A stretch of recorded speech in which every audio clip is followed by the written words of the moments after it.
your source for Orthodox books, podcasts, videos, and more. We are Ancient Faith Ministries.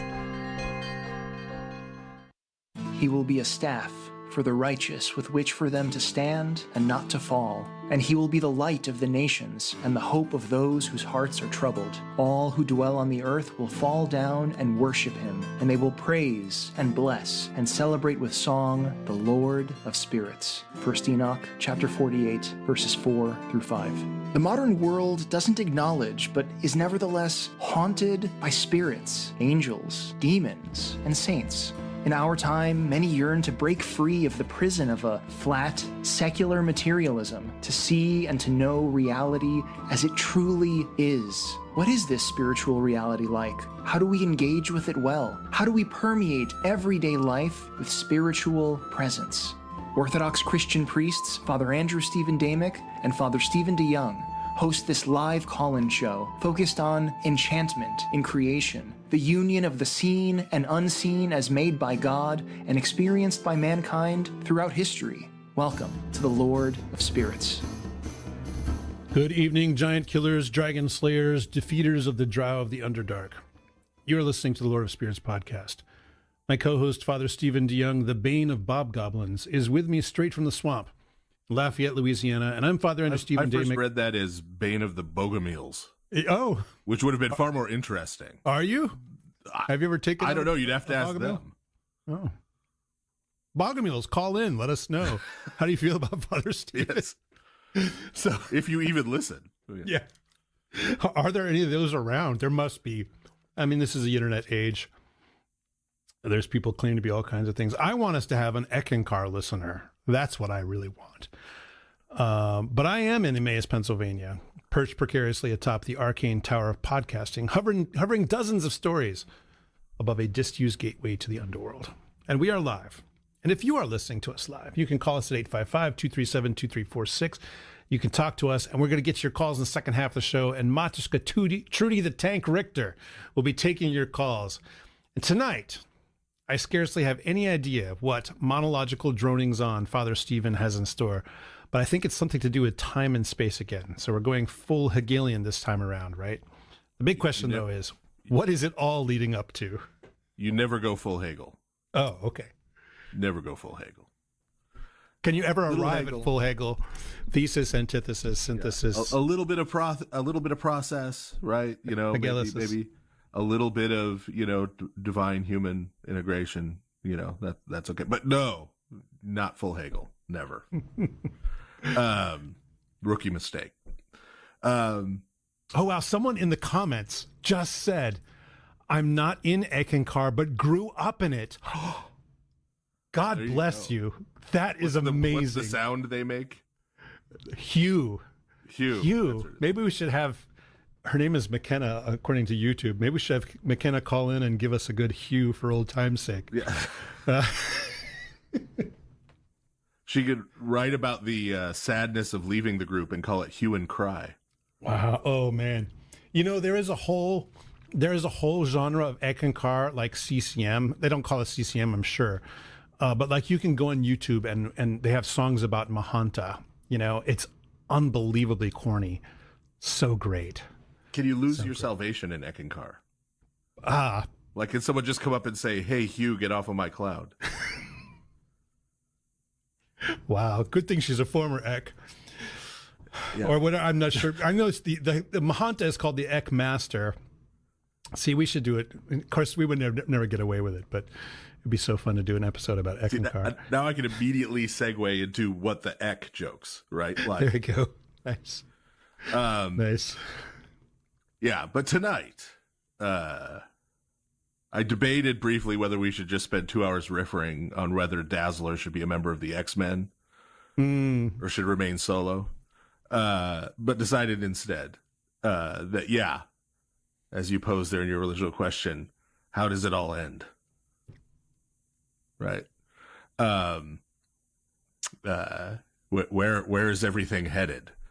And that also started me thinking about television, because we live in an era now where television sort of has like a through line, like television shows. Like they're kind of planned out. Yeah, right. For a certain length of time, and then they have like an actual ending. Like podcasts never do. Yeah. Well, this podcast, maybe. Yes, exactly. Who knows when the end will come. But yeah, unlike when we were kids, right? And like just a show went on until it got canceled, right? They were just cranking out episodes. And like the teenage kids from the show would be like in their 30s, and they'd have like their cousin Oliver show up to try to keep kids on the show. It Still living with mom and dad. Yeah, it became generational, right? And then and they never had an ending, right? Like they just went off the air when they got canceled. Right, they just stopped. Just vanished, like Chuck Cunningham went upstairs, never was seen again. There's no series finale. Yes, we will never know. So is that what life in the world is like? That's what we're talking about tonight. Which of those models is it more of a Breaking Bad or more of a TJ Hooker? Facts of Life. As it were, or Facts of Life. Well, Facts of Life kept coming back. That was the amazing thing about that show. Then George Clooney shows up and like Cloris. Didn't Facts of Life spin off at least one? Speaking of CCM, Lisa Welchel, who played Blair, she had a very brief CCM career. Yeah, hard to believe. Yeah, and then a bunch of the other stars went out to do a lot of like TV movies aimed at women, yet featuring women getting abused, which is something I've also never understood. Why do all of these movies for women's channels involve women getting abused? Although sometimes they get revenge, so that makes sense. There you go. And then Kim Fields showed up on Fresh Prince of Bel-Air in a late season. Right. Anyway. None of that is the topic. The question is, right, where is everything headed? So if people saw the title of the episode, they saw that we're sort of talking about progress, but the idea of progress is dependent upon some other ideas, right? In order to call something progress, you have to have some idea that there is a direction and a goal, right? A destination that's being aimed at, so that you can judge whether something is progress related to it. But progress then is sort of a subspecies of change, right? It's change in a particular direction. Yeah. And so usually application, things are getting better. Right. Progress would be positive. Yeah. In some sense, change. So we did a couple episodes the end of last year, a whole year ago. The end of, which last year? 2023? 2024. 24. Okay. All right. So a couple months ago. Okay. But also last year, where we talked about change, and we focused in those episodes on continuity. We focused on the idea that even though there's apparent change in humanity and human relations and religion in particular, and Christianity in particular, that there is an underlying continuity that sort of undergirds that apparent change. And so we really stressed the idea that there's continuity like throughout the scripture, right? From beginning to end. And we even went sort of before that. We talked about how there's a religious continuity going all the way back to, your primitive hunter-gatherers, like all the way back, obviously, to your first humans, right? So we were focused on the continuity that time. Tonight, we're going to talk more about the change, right? The things that change and how to understand that. Because we take it for granted that the idea of continuity and the idea of change are directly opposed to each other. Continuity means no change, and change means a lack of continuity. And tonight we're going to argue that that's not necessarily the case. Okay. Also, in a number of past episodes, here where we're going to start, in a number of our past episodes, we've talked about, as exemplified by 19th century Germans, the idea of sort of an evolutionary progress. Yeah. The idea that, and going with that in the case of the 19th century Germans and, fill in whoever else, 19th century folks in the British Empire, late 20th century Americans, you throw in whoever else you want with this, saw themselves as sort of the pinnacle of all human everything, right? Like all human achievement. Yeah. I mean, humans tend to do that. Yeah, right. Everything was leading up to that. Well, I don't think that's true. See, we live in America, and I think we assume this. I don't think the people who live in Liechtenstein are like, Liechtenstein is the greatest country on earth. That I'll give. But like Babylon, Babylon saw itself as, yes. The thing. No, it's the empire at the time that tends to do that. Right. But Switzerland isn't walking around going, greatest country on earth, God's favorite people, Switzerland, the Swiss. I don't think that's their Switzerland thing. And biblical prophecy. Yeah, not their vibe. And so, I think most of our listeners, and I think most serious Christians who are even vaguely traditional, aren't prone to deliberately going down that road. Right. We may get sucked into it, patriotism and nationalistic fervor and things. We may get sucked into a little bit of that kind of thinking sometimes. But that's not really where we're at, right? Most serious, even vaguely traditional Christians are not going full Hegel, right? But there is sort of another version of this that we do more often fall prey to, or at least there's a much greater potential for us to fall prey to it. And that's the idea, not so much that sort of, or at least we wouldn't say we're at the pinnacle of, right, all human history leads to us. Someone pointed out, really, if we were saying something along those lines, we'd go, well, okay, yeah, right. But we do have this very firm idea, and this is often considered by people to be a Christian idea.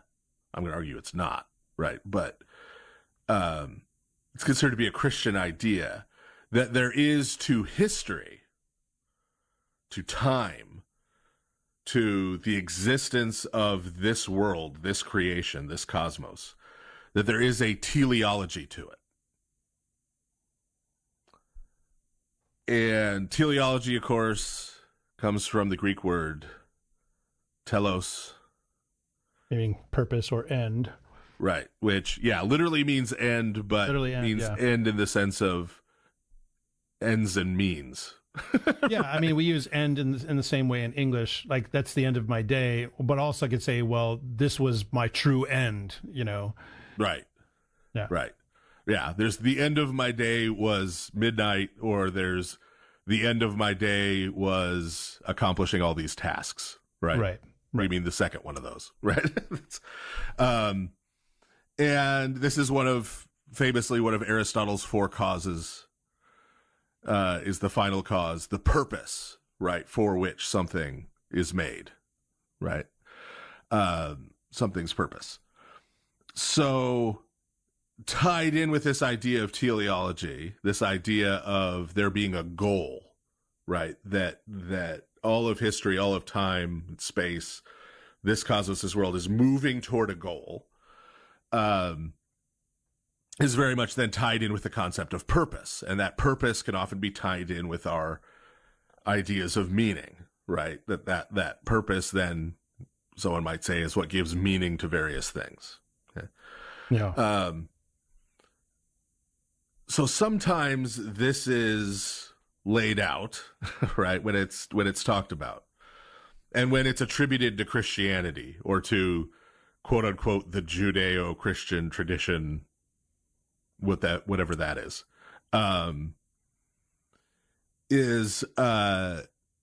in terms of philosophy of history.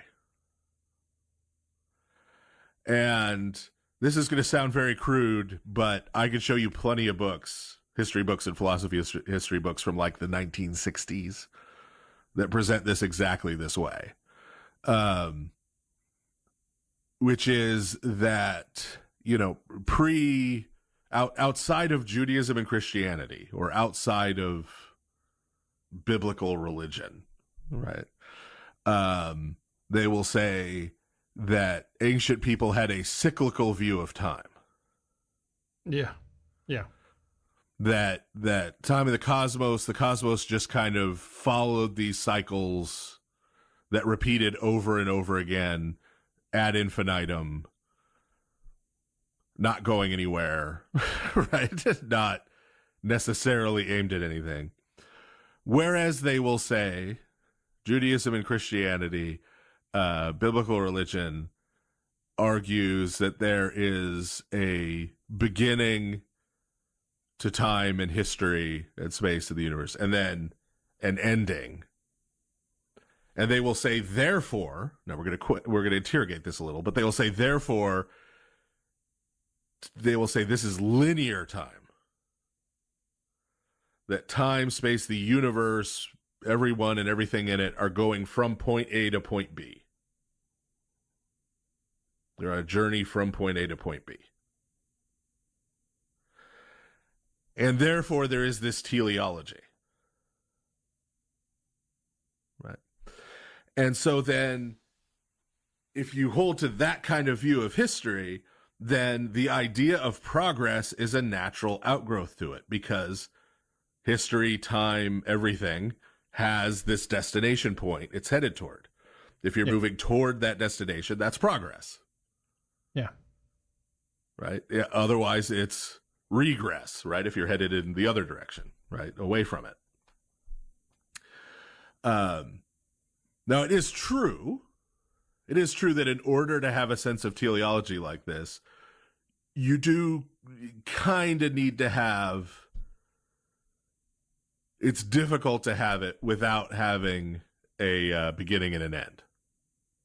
Yeah, of course. Right? If time is a flat circle, then right, it's very hard to argue that it's progressing towards something. Yeah. Other than just going around in a circle, right? But the fact that you have a beginning and an end, and this is what we're going to be exploring more here,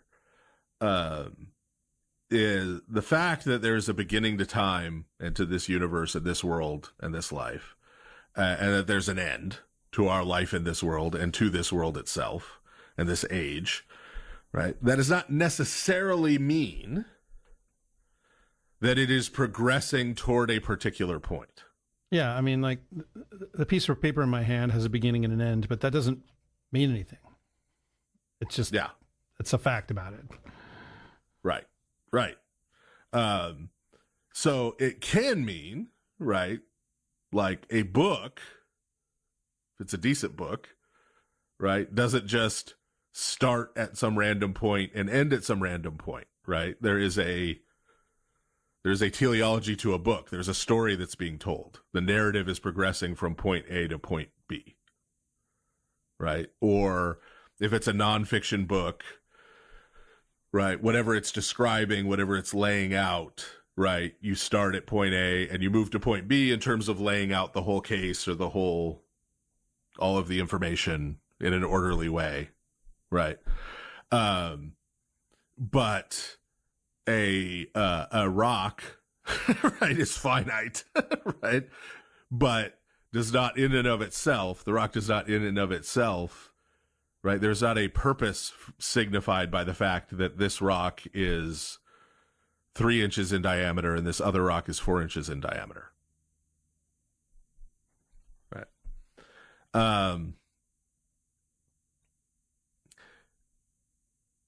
So you can have a view of time in this world that is not cyclical, but that also isn't sort of moment by moment, day by day, step by step, making advances towards some endpoint. We're going to get into more what that means here now. Now, and this may be a hard sell. Like, you may be hearing me say that and be going, what? Like, of course it does. Right? Like, we experience time in one direction, right? Like, yeah. Not in all directions, right? Like, obviously, you know, like, today I did X, Y, Z. That represents progress toward this goal I have, right? And right. Well, and even in Scripture, you've got, for instance, the sense of progress towards the coming of the Messiah, right? There's all these things that are kind of pointing, you know, in that direction. Then finally you get there. Right. But see, well, even there. But that's a good example. Okay. Yeah. Well, that's why I'm offering it up. Right. Is like, yeah. That's how. Right. That's a good example, because there is a certain and like the fullness of time. Folks who that means been around Christianity for a while, right, will interpret that fullness of time to mean like, and you'll get lists of things sometimes. Well, there's the Roman roads. And there's, you know, the Greek language was spread all over the place, and right? There'll be a list of things, and it'll be like, okay, well, each of these things, right? And if you really like dig into that and what that entails, for example, that Alexander the Great conquering most of the known world, was like a step toward what was necessary for Jesus, the Messiah, to be born. And into those things, right? But, and I know I've said this before on the show, I would interrogate that a little bit, right? Okay. Yeah. I'm just throwing because, that for out example, as the kind of thing that someone might say, well, what about this? I mean, that's pretty straightforward, isn't it? Right. Like but you know, that's kind of an a posteriori thing. Okay. You're assuming there were a bunch of things that had to fall into place in order for the Messiah to be born. And then you're looking at when the Messiah was actually born and trying to figure out what those things are based on that, right? But like, sure, Roman roads allowed for travel. But if you'd waited another couple hundred years, you would have had better boat technology. Yeah. Right? If you'd waited a couple thousand more years, you'd have the internet.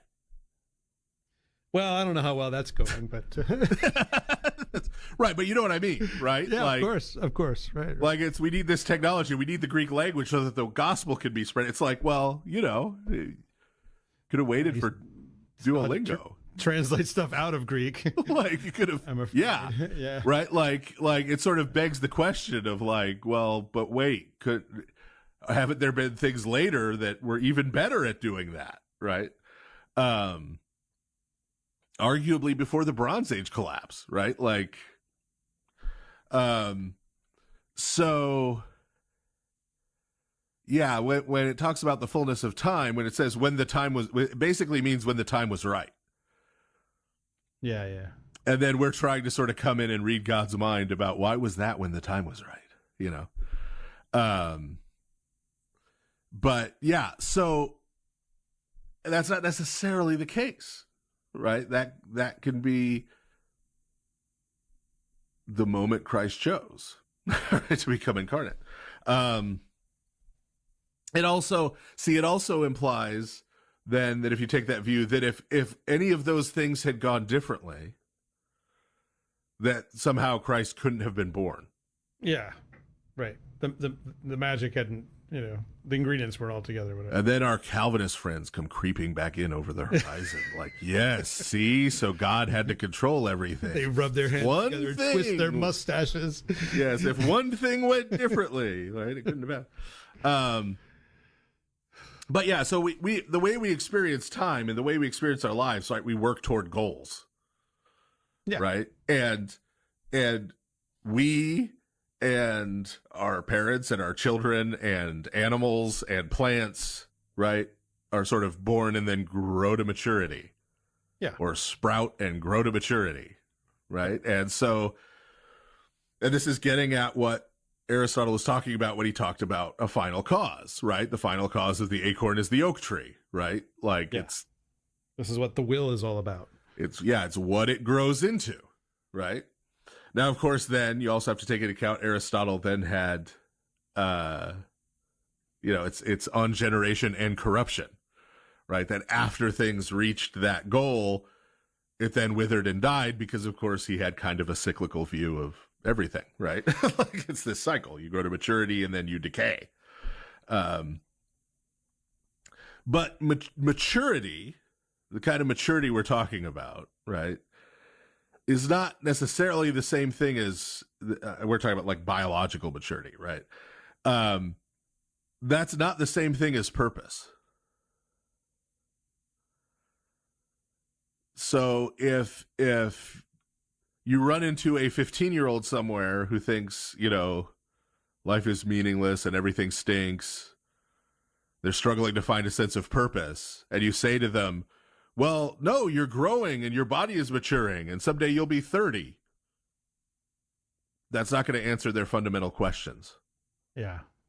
About the world, right? They're going to ignore you and go back to listening to Silver Sun pickups and crying softly to themselves or whatever they do now. I'm old. But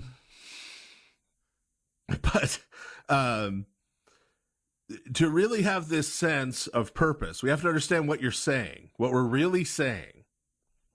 If we say that there is this sort of teleology to the world, that there's this purpose toward which the world is advancing, we're saying that all of history, all of time has this sort of upward arc. Now, it doesn't have to be a straight line, right? It can look like one of those graphs, which I haven't seen all that much in real life, but like every cartoon I ever watched that involved someone in a business, they would have that chart with sort of the jagged up-down line, mostly going up, right? Of course. These are third quarter profits, and then someone would turn it around so it's going down, and they'd be like sad. But that you're saying that history of the world are on this upward trajectory, and there's the little dips, there's the little, right? But mostly it's on its way up, right? It's like Bitcoin, right? Wow. So. Well, I saw currency people show up in the comments suddenly. No, I saw somebody had posted this from what year was, like 2010. Somebody had a video game tournament. And like first prize was like $250 and second prize was like $100 and third prize was like $50. Fourth through sixth prize was they gave you 15 Bitcoin. Wow. Yes, exactly. Yeah. So the guys who lost that video game tournament are now millionaires, right? But if they kept it. Actually, I knew a guy who got out like right before it started soaring, because that was back when they had like physical Bitcoin. But anyway, but so that, one of those charts, right? And you're saying human history is that. So you can see, you start out trying to say, oh, well, no, I'm a Christian, so I think history is linear and it's leading somewhere and going somewhere. But then when you start thinking about that chart, you're like, oh man, I'm getting perilously close to going full Hegel, right? Like, this isn't that dissimilar an idea, right? That deluxe apartment in the sky. Yeah. And part of where the rubber meets the road on this, right, is our view of sort of, well, let me put a pin in that. We'll get into that later.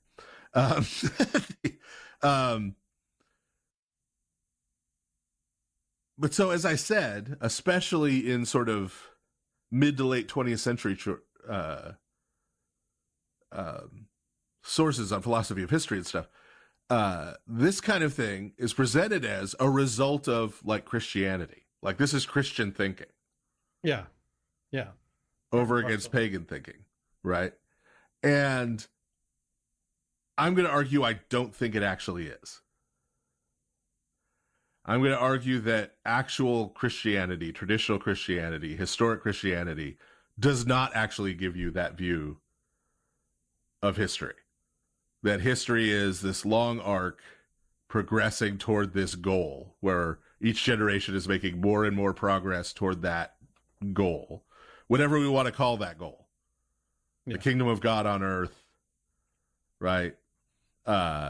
Something that has to be achieved or accomplished in order for Christ to return, sort of in parallel to this idea that there were things that had to happen for him to be born in the first place. Of course, people got that now. They're like, all these conditions have to be in place, you know, especially if it hasn't to do with the modern state of Israel. Yeah. Yeah. Yeah. I mean, I really, yeah. It's, yeah. That's,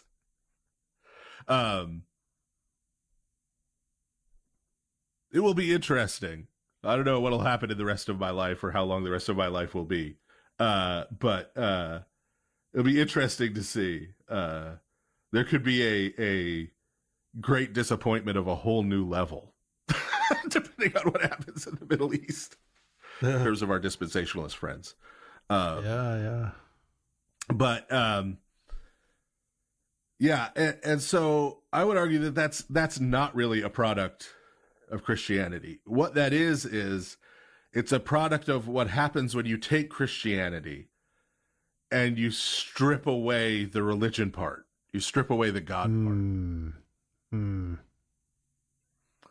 So instead of the kingdom of God being something that sort of intrudes into this age and this world, the kingdom of God is this goal that we achieve within this world. Yeah. I mean, I think like there's a kind of utopianism that exists, you know, both within the kind of secular or whatever what that means, worldview that's anti-religious, explicitly anti-religious. But then also, frankly, I think this exists within people who are religious on their face, but function as though God is not present. You know, like, right. Like, for instance, the or at least people act like he doesn't intervene regularly. Yeah. Especially like the people that our mutual friend, Dr. Jenkins refers to as God's older brother, you know, those who need to go out and fight all his toughest battles, you know? Oh, on that count, and this is just a brief aside, but in some recent forays into reading witch hunting material of the 17th century, I discovered that there was apparently a Basque witch who the French uncovered who claimed to be God's nephew. Nice. Which is interesting because, you know, like I thought, is this implying a kind of humility? Like he's not claiming to be the son of God. He's just like God's sister's kid. Yeah. You know, somewhat relatedly, although much brighter, I know of at least a tradition in the Middle East where women who are infertile who go and pray to the Virgin Mary and ask for children and then miraculously have children, that those children are sometimes referred to as as Jesus's brothers and sisters. In fact, one of my, I think it's my father-in-law's uncles, that's how he's known, is Jesus's brother. Because he's the result of that sort of prayer. So there is, nephew is interesting though. Like, like there's a whole bunch of things implied there that right don't necessarily make sense. I don't know. Yes, but anyway, yeah. As you were saying, that this is something that God's older brother could fall into. Yeah. Yeah, and so you get Christianity sort of stripped of the divine. Where God sort of doesn't intrude. And this includes, you know, roving bands of post-millennialists, who, you know, even if they live in Moscow, Idaho, I still picture as sort of apocalyptic desert warlords. Doug Wilson, what is best in life? Sorry. But it's so you can kind of strip away the divine, or you could go full Hegel, right? You can collapse the divine into the creation, right? Yeah. Into this world and this creation. Yeah. So that God is sort of it's not that God is completely separate from it. It's that he's completely in it all the time, and sort of he's developing too, right? Yeah. And the two are coming together, right? So the question sort of comes down to, this is where we're kind of going to end this first half, right? If you're going to say that there is an end of history, right, in the sense of purpose, what do you mean by that, right? Or what is that purpose? Do you posit that is? And there have been some suggestions, right? So there's a book, The End of History, by Francis Fukuyama, that's kind of famous / infamous, where he argued that history ended when communism collapsed, when the Soviet bloc collapsed, essentially, because he was a Hegelian of a type. I would say he was a dialectical materialist of a sort.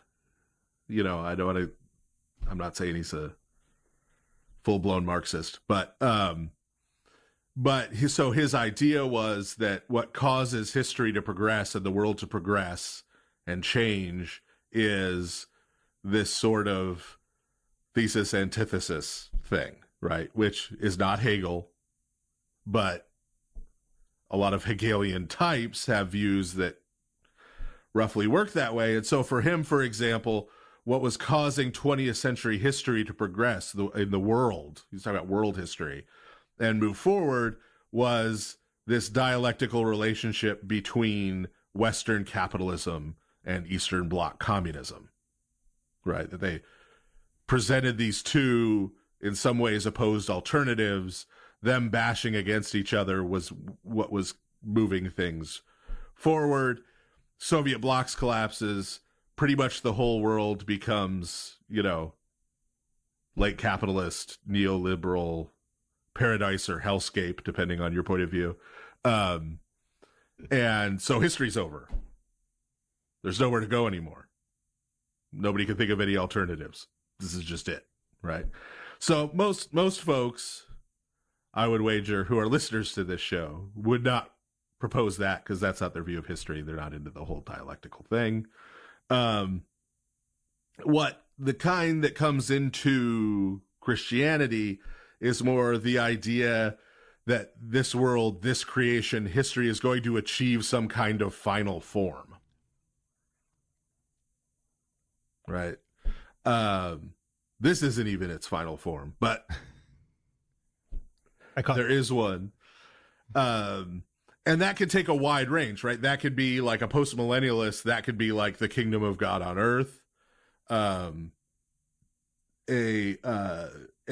some forms of religious Judaism, that's essentially their end game, right? They think the Messiah comes into this world and basically just this world is transformed and becomes really cool. That's sort of process-wise.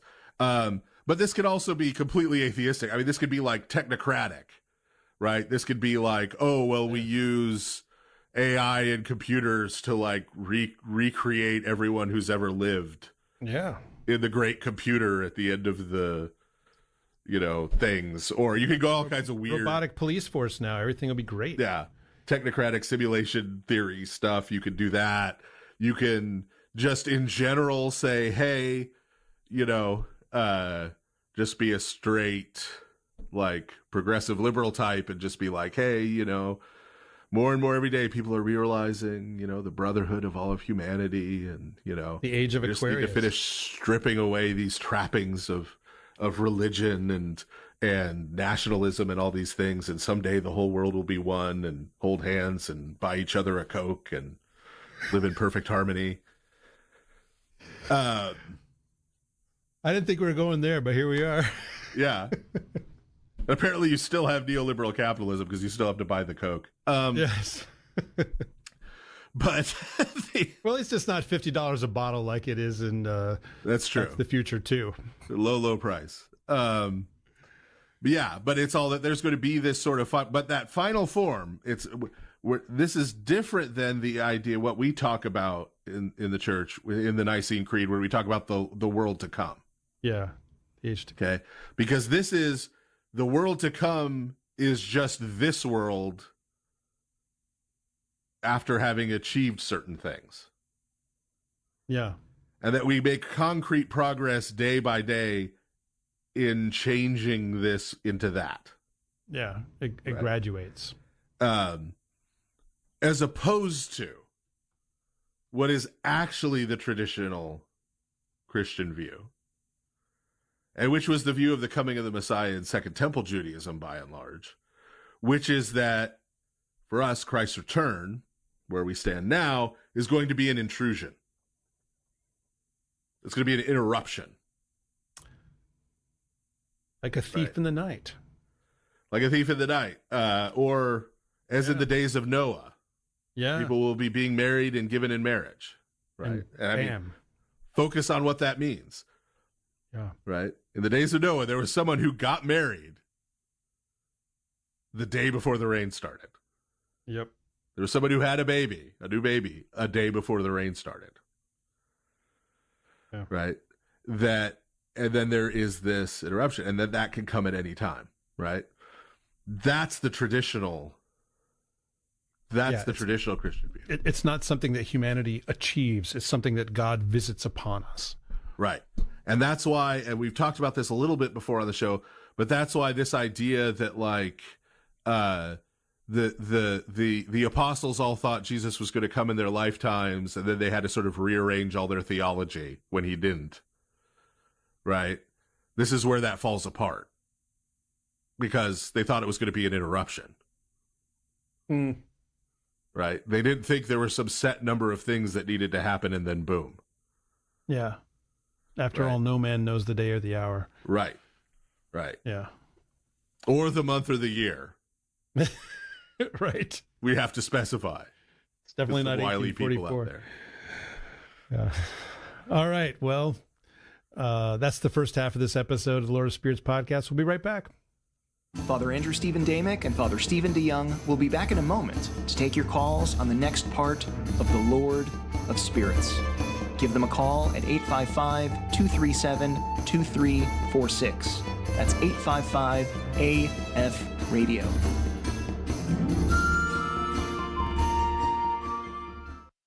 The centuries after the Protestant Reformation brought about a radical reinterpretation of the epistles of St. Paul, disconnected from any historical reality.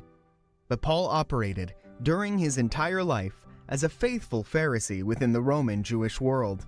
In St. Paul the Pharisee, Jewish apostle to all nations, Father Stephen DeYoung surveys Paul's life and writings, interpreting them within the holy tradition of the Orthodox Church. This survey is followed by DeYoung's interpretive translation of St. Paul's epistles, which deliberately avoids overly familiar terminology. By using words and ideas grounded in first-century Judaism, DeYoung hopes to unsettle commonly held notions and help the reader reassess St. Paul in his historical context. Available now at store.ancientfaith.com. Again, that is store.ancientfaith.com. We're back now with the Lord of Spirits, with Father Andrew Stephen Damick and Father Stephen DeYoung. If you have a question, call now at 855-237-2346. That's 855-AF-RADIO. Thanks, Voice of Steve. Welcome back, everybody. Second half of this episode of the Lord of Spirits podcast. We're talking about time. Once again, we keep cycling back to it, because after all, this podcast isn't leading to it anywhere in particular. No. It's just going to someday be interrupted. It's just going to suddenly end. That's right. Suddenly and abruptly end. We like to leave people on the edge of your seats as to when exactly this podcast is going to end. We may not announce it, We might announce it like suddenly, and everyone will be talking about it, and you will not have listened to the episode yet. We may announce it after the fact. We may announce it retroactively.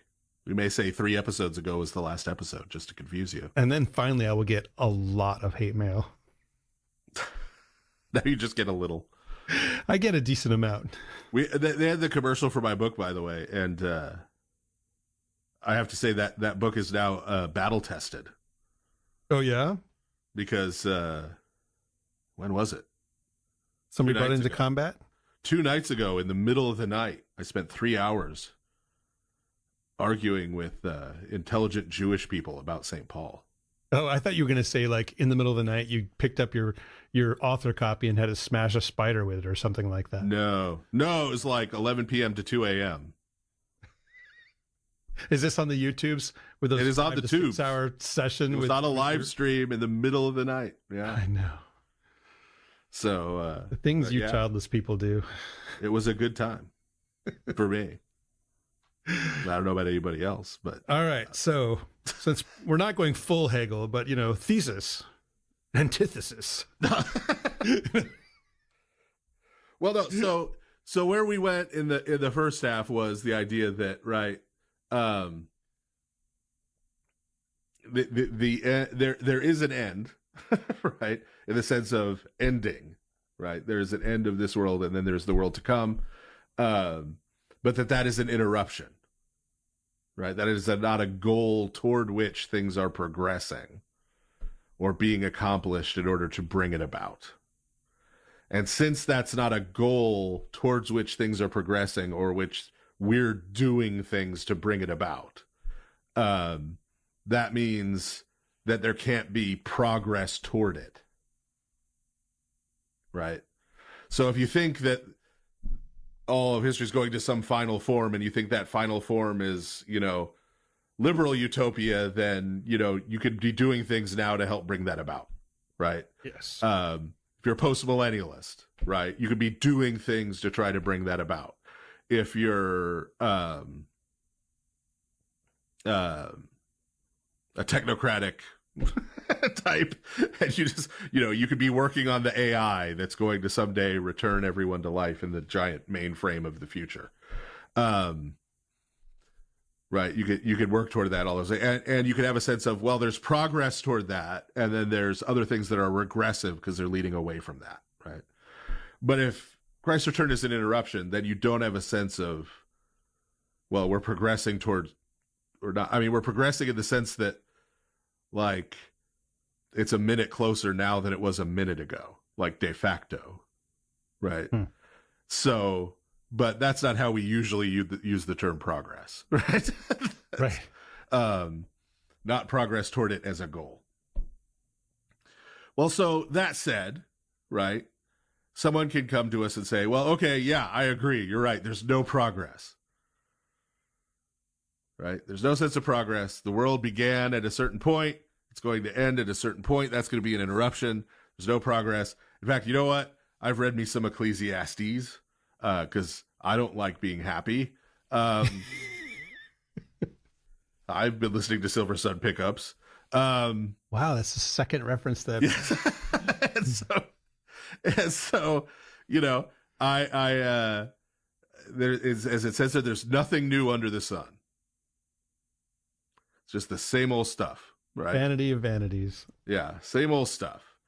And, there's no new ideas. There's no new thoughts that haven't been thought. There's nothing new, right? And this has produced this kind of idea or reactions against what we could call progressivism. And I'm not using progressivism here just in the political sense. Yeah. Political progressivism is a kind of this. But, Hegelianism is a kind of this, right? Any view that says that things are progressing toward a goal, reaction against that has typically been fallen into kinds of presentism. And what we mean here in this case by these kinds of presentism are the idea that basically the world has always been the way it is now.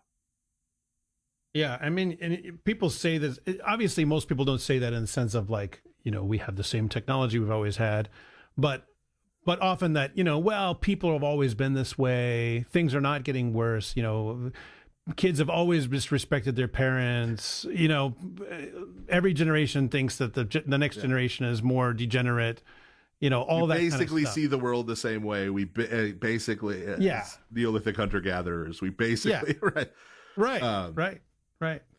And, well, obviously, Father Andrew and I could sit here and phrase it in ways that no sane person would agree to, right? But let's give some examples. At least one of which is not super popular amongst portions of the audience, but sorry. You get instances of things like young Earth creationism. I feel like Ken Ham should be a friend of the show. Friend of the show, Ken. No. Friend of the show means they can come on. Oh, does it? Yes. Maybe I'm thinking of The Rest is History again, where most of the friends of the show are dead. Yeah. No. Bart Ehrman's the only friend of the show because he's the only one who has the e-ticket. He calls in, he gets on the show anytime. All right. At any point. So it would be pretty funny if Ken Ham called in, though.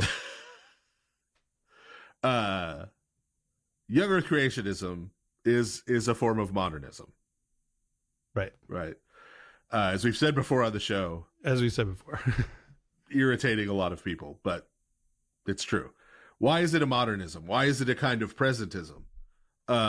Because the underlying assumption is that the Torah, Genesis in particular, is speaking to us in late 20th century scientific terms. Right?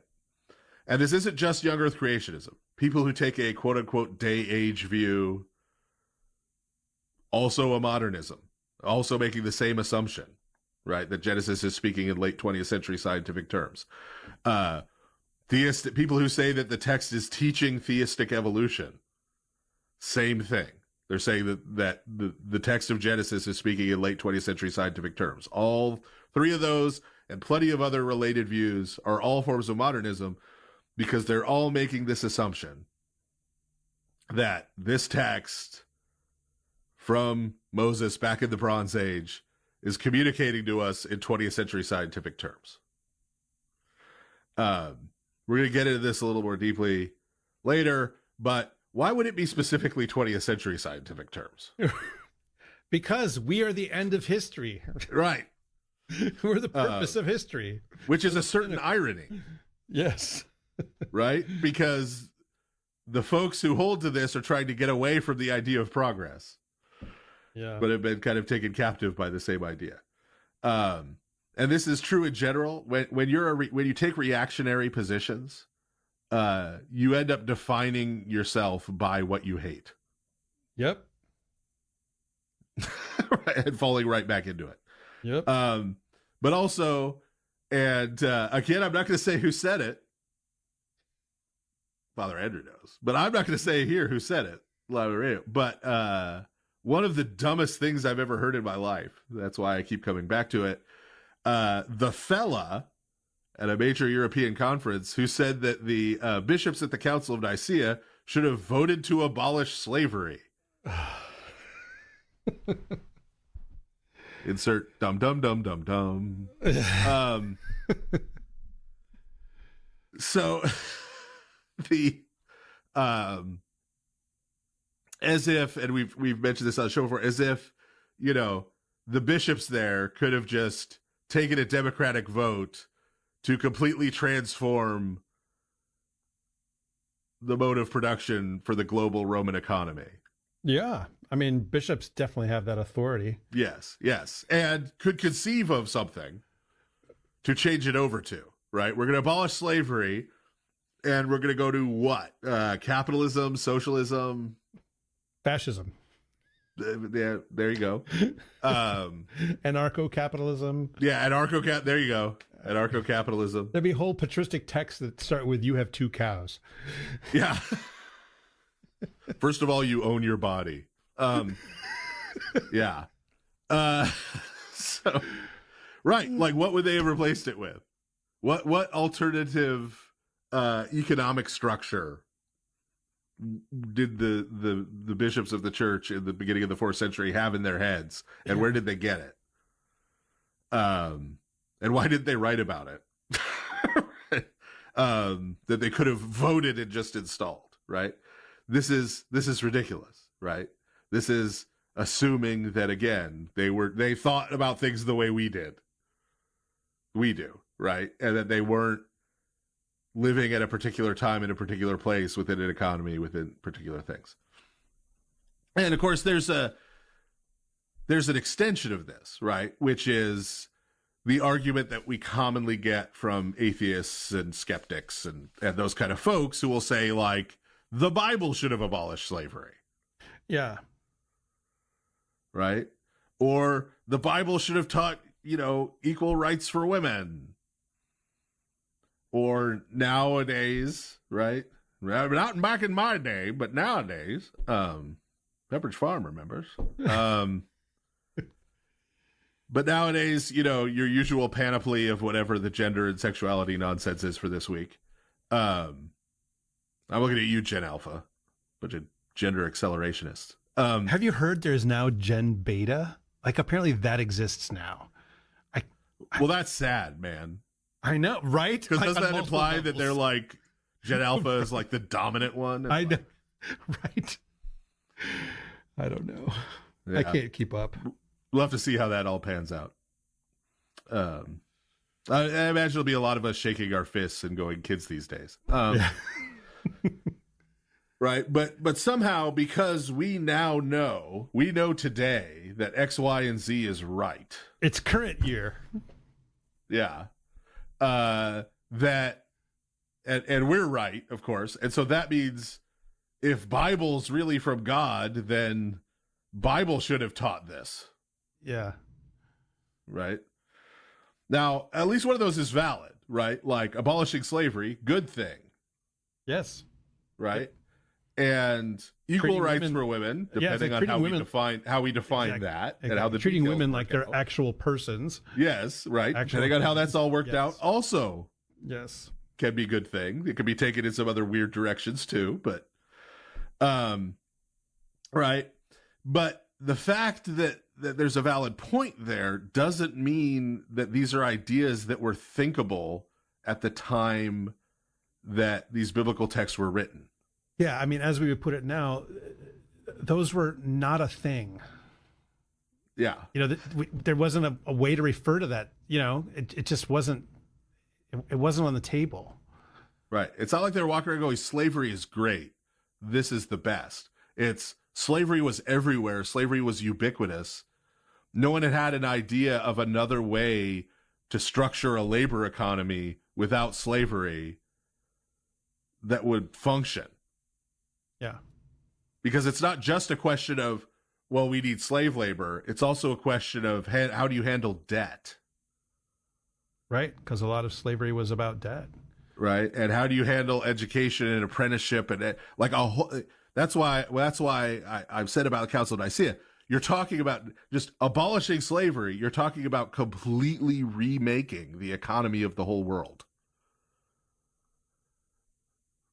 Right, which you can't just do overnight. Now, when you lay that out to our atheist or skeptic friend who has advanced the previously said objections to you, they will say, well, okay, yeah, you're saying that the people who wrote the Bible couldn't conceive of those things yet, right? But you say God wrote the Bible. Checkmate, Christian. Right.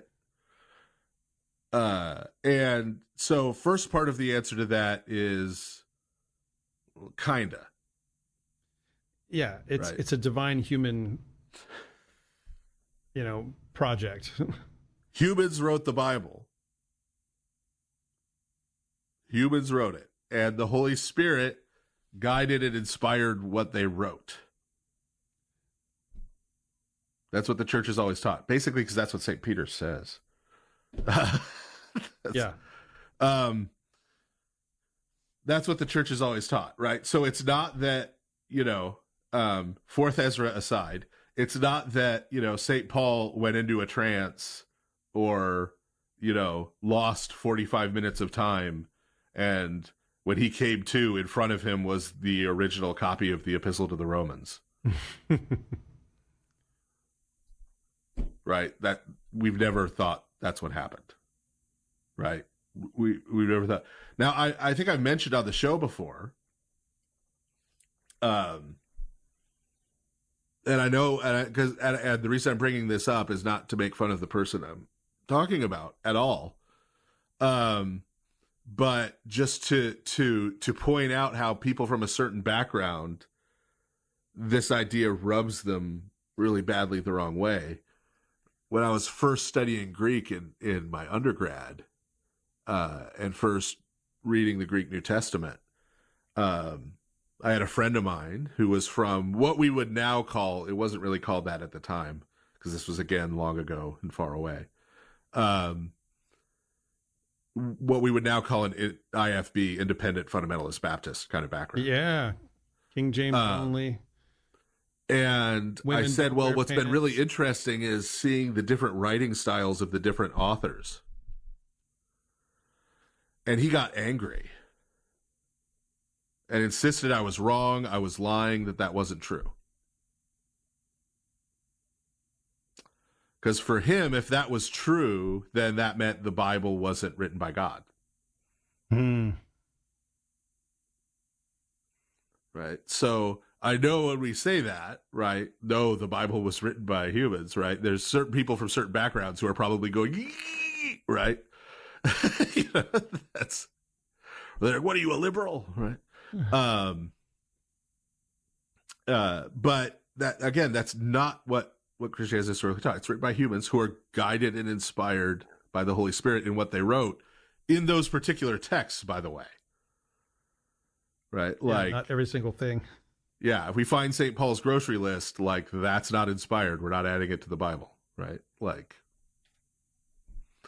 there are plenty of other things that were written by some of those same authors. We know for a fact that we no longer have, and they wouldn't be added to the New Testament if we found them.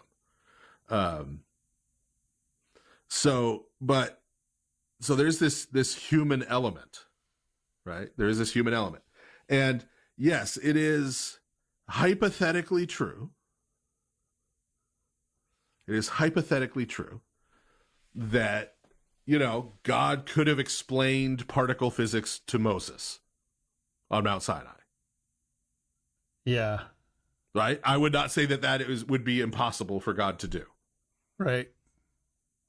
He didn't, but I would, again, we don't restrain what God could do, but he didn't do that.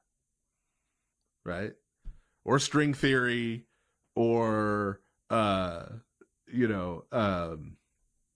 germ theory of disease, or, right, there's any number of things that God could have told Moses about, or could have told St. Paul about, right? Or could have told, St. Matthew about, right? There are plenty of things, right? Christ himself to his disciples could have taught them about all kinds of things, science related, had he wanted to, right? But he didn't, right? He didn't. And what God does is he condescends and he reveals himself in terms that the people he's speaking to will understand. Because there's another hidden presupposition here in this God wrote it thing, right? And that's that when the skeptic or the atheist or whoever says this, what they're really saying is, the missing thing, right? You say God wrote it. It doesn't say this that I believe. Therefore, God didn't write it. That's sort of their syllogism. The missing plank there, the missing argument is God agrees with me. Yeah. Right. Well, and also, and also, this idea of perspicacity, that like it should just be immediately understandable to anyone who picks it up in translation, apparently, right? Like, well, it should, which means that it doesn't need any, like what we've spent the last, 4.5 years doing is completely unnecessary because it doesn't need to be contextualized. Don't tell them; they'll stop listening. Oh, that's all right. Go home, everybody. Go home. Nothing to see here. That you just pick it up and read it. Why do you need something else?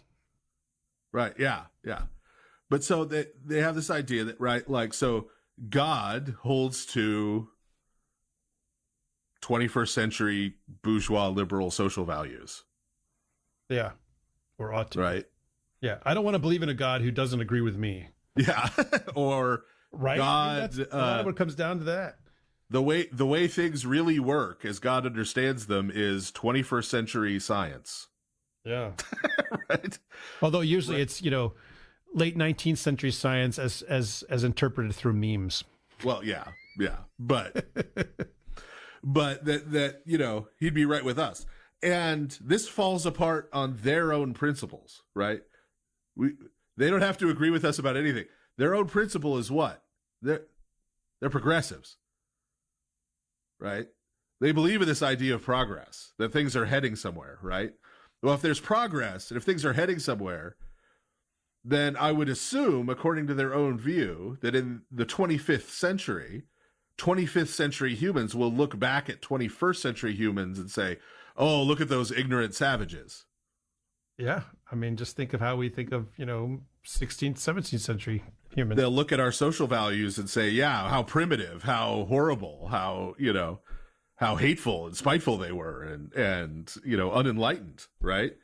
Well, so if that's true, then, well, hey, wouldn't God agree with those 25th century people rather than us 21st century primitives? Right? So from their own premises, it doesn't make any sense for them to assume that God would agree with them. Right? God would be in some sense in the future or represent that future that they're aspiring to. He wouldn't be sort of in lockstep with them, other than in sort of the very lamest versions of open theism. William Lane Craig. Anyway. Yeah. And therefore, perversely, for the progressive to make that argument effectively, they'd have to stop being a progressive and just argue, we've arrived. This is the final form. This is the moment. This is it. This is now the singularity, right? We're here. Yeah.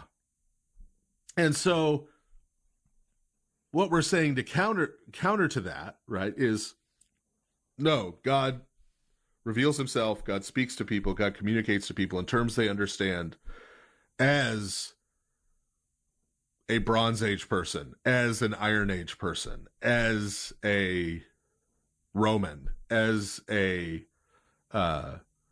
medieval peasant, as a, right, on and on and on and on and on. We could go there. Yeah, and you don't have to believe that people who lived in those earlier times and places were like dumber. They weren't. Yeah, no. They were not dumber, but their whole thought structure was clearly quite different. Right. Based on what we can see of what they said, what they built, what they wrote. Right. Because the ideas, right? Ideas are fundamentally tools. You create ideas to solve problems, just like you create tools to solve problems. Right? You have a need. I need to smash this open to get the food inside. So I find a rock.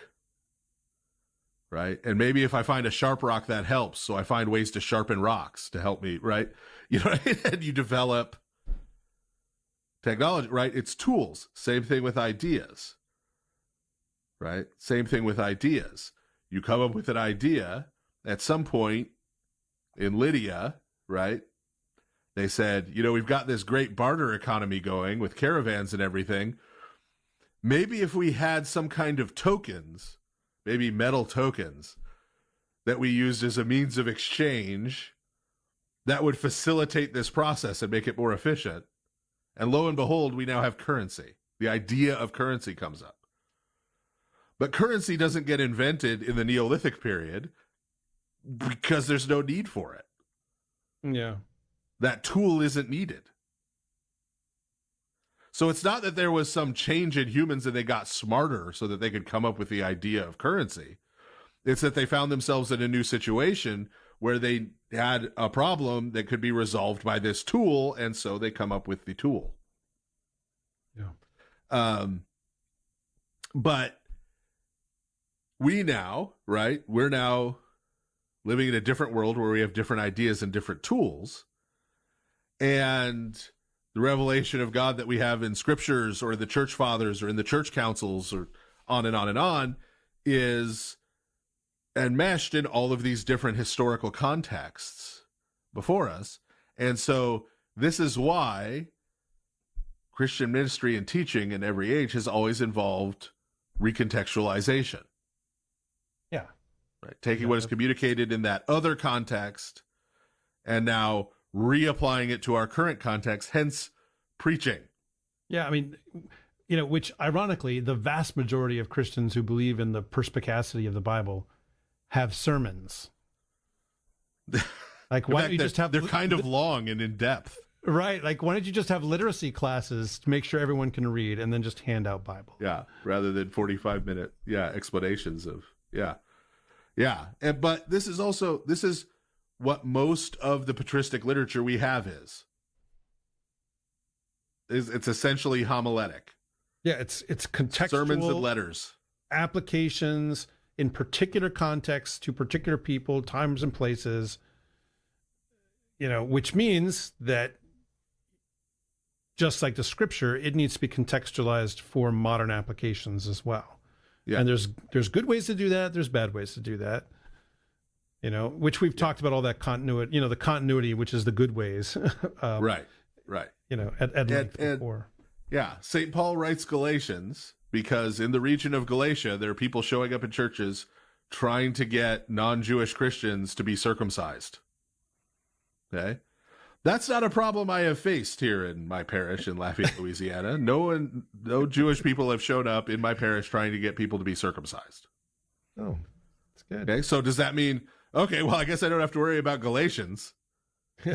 I guess that has no relevance whatsoever to my people, right? But it also doesn't mean, so you could go the other way and say, oh, okay, so that's not really what St. Paul is talking about. Yeah. He's talking about a spiritual thing. And try to do some weird spiritualized thing. Neither of those things, right? St. Paul is talking about that. He's addressing that actual problem that actually existed at that time. But I could take what he taught and how he addressed and how he approached and how he resolved that problem, and I can apply that, right? I can apply that because we believe that was inspired by the Holy Spirit, the way he did that. I could then apply that to different sorts of problems, ostensibly, different sorts of problems, different things that are going on in my parish. Yeah. Right? And recontextualize that, right, into this new context. Right? Even though this new context has this whole different set of ideas that looks very different, looks like, externally at least, looks like it's changed. Radically changed. Right? Yet these things still apply. And so when we get now into our third half, we're going to be talking about those apparent changes, right? And what that means and what the middle way is between going full Hegel or some kind of progressivism on the one hand and on the other, a kind of dum-dum presentism. All right, with that bombshell, we're going to take our second and final break, and we'll be right back. Father Andrew Stephen Damick and Father Stephen DeYoung will be back in a moment to take your calls on the next part of The Lord of Spirits. Give them a call at 855-237-2346. That's 855-AF-RADIO.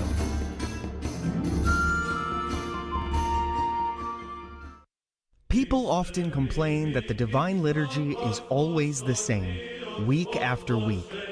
But every ritual, phrase, and action in the service has meaning and purpose, drawing in worshipers with its hymns and prayers and allowing ordinary people to leave the world and enter heaven for a short time.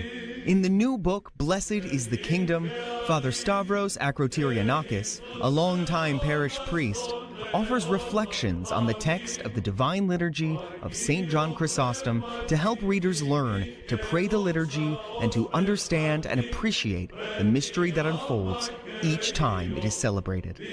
Available now at store.ancientfaith.com. Again, that is store.ancientfaith.com. We're back now with the Lord of Spirits, with Father Andrew Stephen Damick and Father Stephen DeYoung. If you have a question, call now at 855-237-2346. That's 855-AF-RADIO. Welcome back, and a Happy New Year to everybody. Time marches on, or does it? For whom the bell tolls. Anyway, go ahead. Yeah, no, I would love to read a little John Donne on the podcast. I should read The Flea. That would be a good one to read. Yeah, we're talking about progress or lack thereof. It's a little bit more of a metaphysical episode. We promise it'll be much more fleshy next time. Earthy. There we go. It'll be very earthy next time.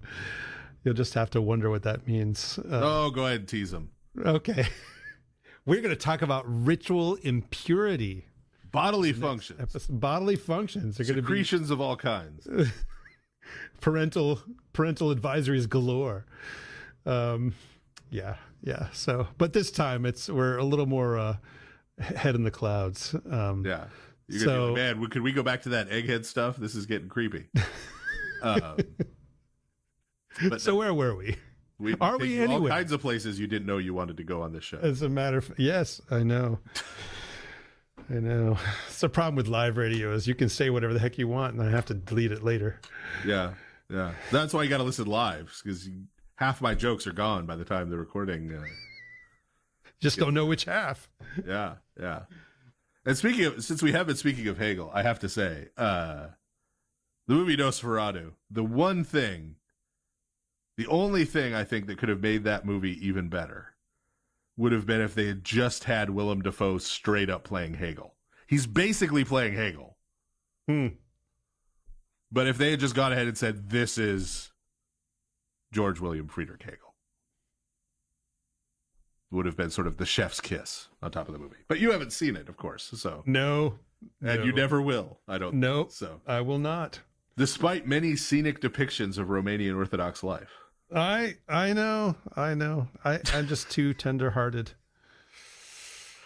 Whereas my conscience has been seared as by a hot iron. So, That's right. No big deal. People are sifting through it, trying to find the metallic parts left over. Yeah.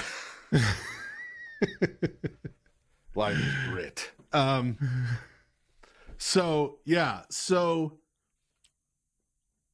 we return again to the non-controversial subject of slavery, right? So we talked about in the second half how expecting Bronze Age people or Jewish people living in the Roman Empire, or even bishops in the Christianizing Roman Empire, to just instantly abolish slavery is dumb, right? But the fact is, Christians eventually, and only Christians in the history of the world, did abolish slavery.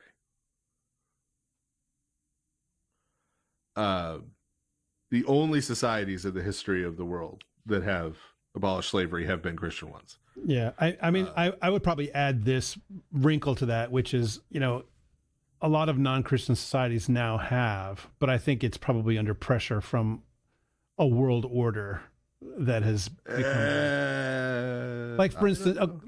why, for instance, is there not slavery in Japan? It's not a Christian nation. Well, they've been westernized, so they kind of had it thrust upon them. Right. That's what I'm saying. That's what I'm saying. By the big Protestant nation empire elephant in the room. Right. That's what I'm saying. Is that that's Christian nations, but they did not themselves abolish slavery. Okay. All right. There was no principle within Buddhism that led to them abolishing slavery. Yeah, indeed, or Shinto. Right. But we did, and we would say that's a good thing. you're one of those wackos on Twitter who doesn't think that was a good thing, just get out. Just stop listening to this show. Weirdo. I know. It's hard to believe that's real, but here we are. Yeah. And that was a good thing. That was the right thing to do. Right. So, well, how do we explain that? Is that a change? Is that a development? Is that, because there are people who would phrase that this way. They would be like, well, Christians sort of came to understand, like there was a development of Christian understanding where they eventually sort of figured out that they needed to abolish slavery. Right. Now, part of that, we've already talked about the flawed basis of that, in that that's kind of implying that, like, St. Paul could have, or the bishops at Nicaea could have, but didn't, because they didn't know they should. Yeah. Right? And like their moral conscience evolved. Which we've already talked about why that's kind of bogus. But also we sort of have to understand, and this issue and other similar issues give us a window into sort of how this actually works. Because as we were saying at the end of the last half, right, ideas come along at particular times because of particular situations, right? They arise to address those situations. Sort of how does that work? What's the process by which that happens? And so we have to start by looking at how the commandments of Scripture work. And here's what I mean by that. The Scriptures, even when we're talking about the Torah, so you could say the Torah is kind of establishing the whole way of life, including the government, the culture, all of these things that we now split up. The Torah is kind of establishing all of that for ancient Israel, right? But even in the Torah, it doesn't really describe and advocate particular structures, right? Like, there's certainly, based on that we talked about this on the show way back in the long ago time. In Deuteronomy, the commandments regarding the king implies that they're going to have a monarchy. Yeah. Right? But they're not commanded to have a monarchy. And they aren't given commands as to how precisely, the king's court is supposed to work. They're not given commands about, how the economy is supposed to function. Here is the economic system you shall use. Right? There's none of those structures are sort of laid out. There's not even a family structure that's dictated. In the sense that, there have been episodes in the past where we've talked about and made these contrasts and comparisons between the big, large extended families that existed in most biblical cultures compared to now that's been whittled down to like the nuclear family, if that. Yeah. Right. In our contemporary world. Right. But neither of those are like commanded by Scripture. Right. There's not commandments where God says, thine uncle and thine aunt shall live with you into adulthood if they are not married. Right. Like there's not. Right. Those structures aren't like dictated by Scripture. That's not what the commandments are doing. They're not establishing these social and political and economic structures. But what the commandments are aimed at is how humans are to act within and relate to those structures. Right? So Israel is neither commanded to have slavery, nor are they commanded not to have slavery. Right? God, of course, knows that they will. Every culture in the world at the time did. Right? But there are commandments given about how slaves have to be treated. Right? And about their release. Right? Same thing is true in the New Testament when we talk about slavery. Right? St. Paul neither endorses slavery as a good thing, right? Nor does he command it to be abolished. Again, as we said, that's not a thing anyway, right? But he says, here's how you are a person who owns slaves, here's how you have to act as a Christian. If you are someone who is a slave, here's how you have to act as a Christian who is an enslaved person. Yeah. Right? How do you operate within that? And a significant piece of this also is like the goal of the commandments of, that God gives are not actually, the goal is not to create a different society. Right. The goal is for human beings to be saved. Right. And you can absolutely become a saint in any situation. Yes. An enslaved person. There are many enslaved people who became saints. Yeah. Yeah. In fact, the record tends to show that people who have more difficult life situations are more likely to become saints. Yeah. Not that we're saying we should make life difficult for other people, but that tends to be the case. Yeah. Women became saints without being socially and politically liberated. Right. That doesn't mean we shouldn't, That doesn't mean it's good. Just like, doesn't mean we shouldn't get rid of slavery, the fact that slaves became saints, right? But, Right. Right. But it does mean that doesn't stop you, right? Yeah. But here's what happens. As Father Andrew was just saying, right? The commandments, when we live by them, right? When we keep them, put it another way, when we follow the way of life, when we live the way God has commanded us to live, right? Those commandments, that way of life is participatory. We're participating in what God is doing in the world, and that is transformational to us. So when in whatever situation I'm in, right? St. Paul also doesn't say like, oh, empire is bad. The Roman Empire needs to be overthrown and replaced with some other form of government, right? He talks about how to relate to the empire. But when I'm living that way in whatever my circumstance is, within whatever structures I find myself, but when I'm following Christ and living out that way, I am transformed. And as I'm transformed and other human persons around me are transformed, right, by God, this is what we call theosis, right? We're all being transformed, becoming like God. So we're collectively being transformed, right? That transformation then causes things that were previously unthinkable to us, like abolishing slavery, or women are equally human, right?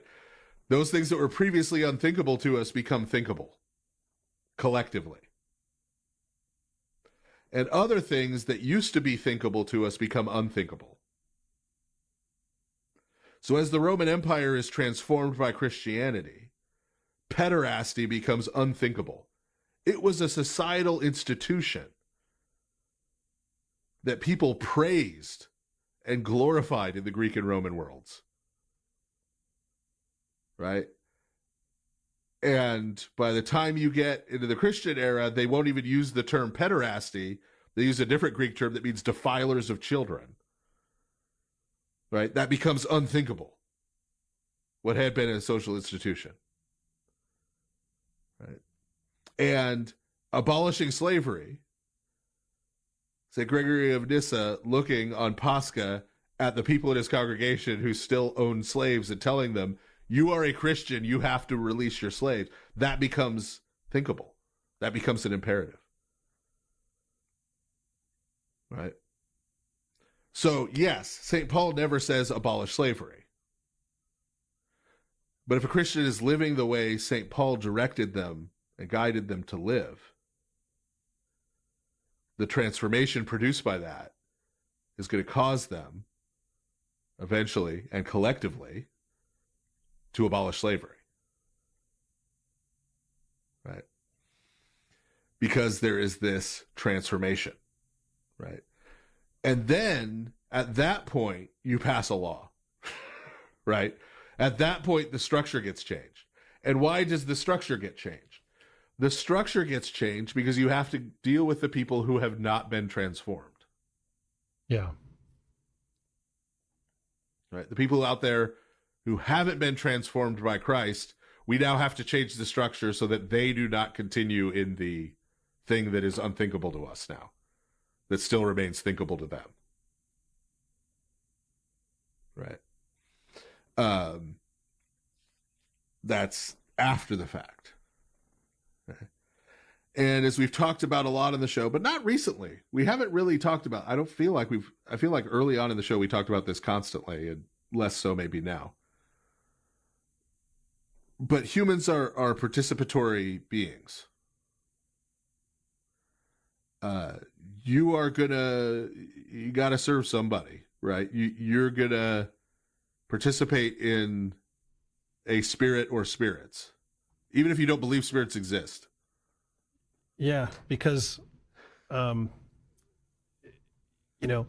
trying to think of the best way to put it. Like, we're not naked Cartesian souls with, soul bubbles around us.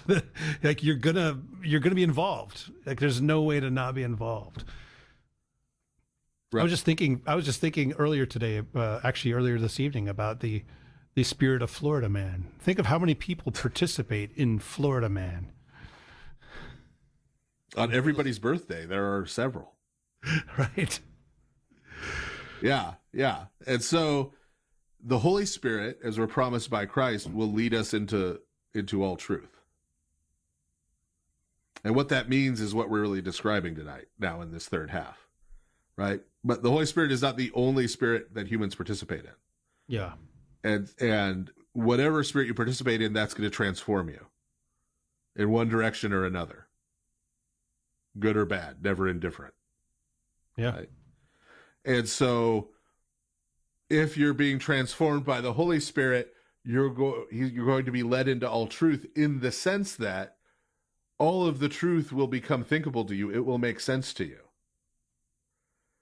Right? I know we've used this example before on the show, but as an Orthodox priest, as a pastor of a parish, I see this happen all the time with inquirers who come from a background that's very different than, shall we say, the Orthodox Church, right? And so things like going and kissing an icon is like big time heebie-jeebies, right? Like, that's weird. That's, borderline idolatrous, whatever they may think. Or things about the Theotokos. Oh, I don't know about that, right? Or asking the saints for their prayers. Ooh, weird. Don't know about that.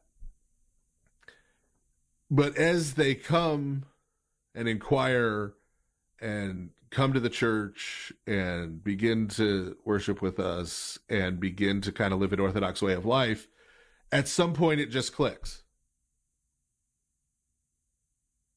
At some point it just makes sense. And that's because of this, right? That's the very practical expression of what we're talking about right now. Yeah. Where these ideas, these things start to make sense, start to become thinkable through this process of transformation. But unfortunately, the opposite is true, right? So a lot of things that became unthinkable within quote unquote Christendom, now that Christendom is dead and gone, sorry, Deus Vult guys, it's done gone. I mean, Kierkegaard realized it was done gone. That was like 200 years ago. Now some of these things that had become unthinkable are becoming thinkable again. And we see them re-intruding into our society. And we don't understand how anyone could support blah, blah, blah, blah, blah. Yeah. Well, transformation happens, right? And this is a transformation of the mind, right? Be transformed by the renewing of your mind. Remember that? Well, this is in the other direction. Yeah, because I think if we conceive of societal transformation not as moving either forward or backward, right? Because, which implies this progressivist, or however you want to understand it, but that implies that kind of linearity, then it makes more sense. Like, okay, we can move in this direction or that direction, east, west, north, south, up, down, whatever. Like, there's all kinds of directions society can move in. Yes. Yeah. Yeah. So that's one kind of, right, change, right? Where we like something like where, change in terms of what's perceived as a change in the church's teaching based on the fact that there's been some societal change, some change to societal structures, which the church is now addressing, or is addressing differently than it did at another time period. That's this transformational element, right, is what's really behind that. And so, again, it's not a change. It's the natural result of, right? So it's not a change from St. Paul's teaching on slavery to abolish slavery. It is the transformational natural result of St. Paul's teaching that produces the abolition of slavery, right? So that's not a change. But the other place where people often will want to say, well, here's your incontrovertible example of things changing, right, in the church, the Orthodox Church in particular, or just the church or Christianity. And that is, well, theology, and what they really mean by that is theological vocabulary. Yeah. Right. Particularly sort of vocabulary surrounding the Holy Trinity, or theological vocabulary surrounding Christology, right? Who Christ is, right? And they'll say, well, see, this is clearly a change or a development, right? You have gone from simple to more complex, or you have, right? In some sense, there's been some progress here in understanding, right? Yeah, and there's even like theories of the development of doctrine, which actually will say that, the church fathers understood doctrine more deeply, than the apostles, and then like the scholastics understood better than the church, and so this idea that. Now be careful. We've got a sensitive portion of our listeners who might I know realize you're maybe talking about them. I know, but I'm just saying that's the idea, is that understanding deepens. Yes. Over time, and what's brought out as evidence for this is, as you said, this development of vocabulary and this sort of stuff. Yeah, and it's really backdoor Hegel. Yeah. By the way, that is backdoor Hegel. Yeah. Because see, here's what you're really doing, right? Here's what you're really doing. God is progressively revealing himself to humanity. And in a way that, right, in such a way that eventually there's sort of a merger, right? So, I mean, let's not play pretend. I don't think Cardinal Newman was a Hegelian. No. Right. I think, in fact, quite the opposite. I think he opposed those kind of views, and in opposing them kind of fell into the same kind of ideas accidentally. But ultimately, right, if there's progress, that's progress towards a goal. What is that goal? Some kind of ultimate full knowledge of God. But if that progress is taking place in this world, in this life, then so does that fullness of the knowledge of God. Yeah. What about the next life, which is the goal? And so I say that's why I say it's backdoor Hegelianism. You're on your way to collapsing the divine into history. Even though that's maybe the opposite of what you set out to do, right? Well, so we can't argue that, and no one would argue that, no, the church has never created new theological vocabulary, right? Yeah. Obviously, the church has. Obviously. Right? I mean, that's just, blatantly obvious, new vocabulary. But the question is, does that new vocabulary, the development of new vocabulary, necessitate or reveal, or is it in and of itself a change? Yeah, I think the best way to understand it is that it was developed for its time and place to apply things for those people in that time and place. That doesn't mean it doesn't get carried forward in new times and places where it can be applied, but it's not like the Cappadocians are going, wait a second, there's something that the gospel writers left out, which we've got it.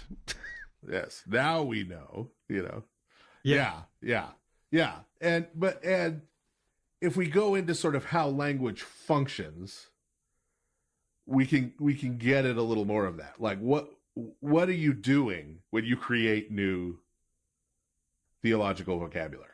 Like, what are you actually doing?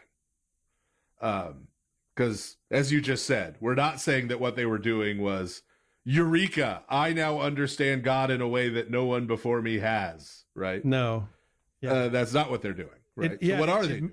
It makes it so that, it like, I'll give an example from my own experience. Boy, this is a long time ago now, probably 30 years ago.